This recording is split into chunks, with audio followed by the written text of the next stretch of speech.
Assalamualaikum warahmatullahi wabarakatuh. Dengan saya Novita Dwi Lestari dengan NPM 7420120166. Hari ini saya akan mencoba untuk mereview mata kuliah hukum pidana di pertemuan ke-9 dengan dosen Ibu Profesor Dr. Hajah Heni Nuraini SHMH dengan asisten dosennya Bapak Dr. Emrendi Ari Dayandi SHMH. Di pertemuan ke-9 kali ini membahas tentang perbarengan perbuatan atau konkursus. Ada dalam pasal 65 sampai 71 KUHP. Konkursus realis berupa kejahatan yang diancam pidana pokok sejenis, yaitu terhadap kejahatan. Pasal 65 yaitu hanya dikenakan satu pidana dengan ketentuan bahwa jumlah pidana maksimum tidak boleh lebih dari maksimum pidana terberat ditambah sepertiganya. Absorpsi yang dipertajam atau diperdebat. Contoh, A melakukan 3 jenis kejahatan yang diancam pidana masing-masing 4 tahun, 5 tahun, dan 9 tahun. Terhadap hal ini, pidananya adalah 9 tahun ditambah sepertiga kali 9, maka hukumannya adalah 12 tahun. A melakukan 2 kejahatan yang diancam 1 tahun dan 9 tahun.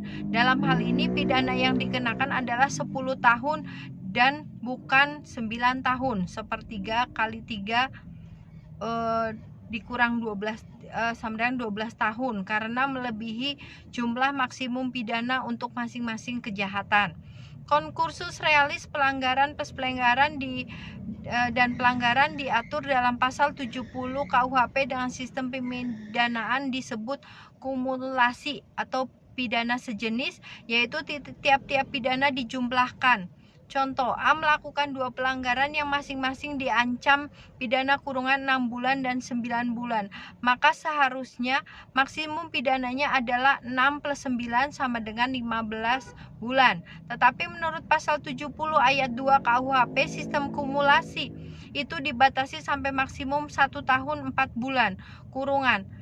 Hal ini bertentangan dengan pasal 70 ayat 2 KUHP, yaitu pidana maksimum yang harus dijatuhkan bukan 18 bulan, tetapi 16 bulan, 1 tahun 4 bulan. Untuk konkursus realis baik yang berupa pelanggaran ataupun kejahatan yang diadili pada saat yang berlainan, pasal 71 KUHP.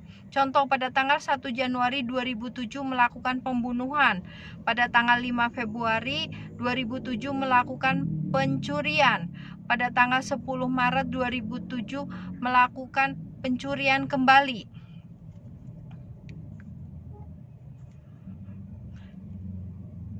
Dalam hal ini karena alat bukti belum lengkap, maka perkara yang ke-1 saja atau pembunuhan yang diajukan ke pengadilan terhadap kasus ini, hakim harus berpedoman pada pasal 71 KUHP, yaitu dalam perkara ke-1 jika hakim sudah memutus pidana terberat ditambah sepertiga, maka untuk perkara selanjutnya hakim hanya memutus atau menjatuhkan vonis dengan putusan bersalah saja. Tetapi apabila dalam perkara ke-1 hakim belum menjatuhkan pidana terberat plus sepertiganya, vonis kedua dapat dijatuhkan pidana terberat ditambah sepertiganya. Demikian review mata kuliah hukum pidana di pertemuan ke-9. Apabila banyak kesalahan, mohon maaf yang sebesar-besarnya. Wabillahi taufiq wal hidayah. Wassalamualaikum warahmatullahi wabarakatuh.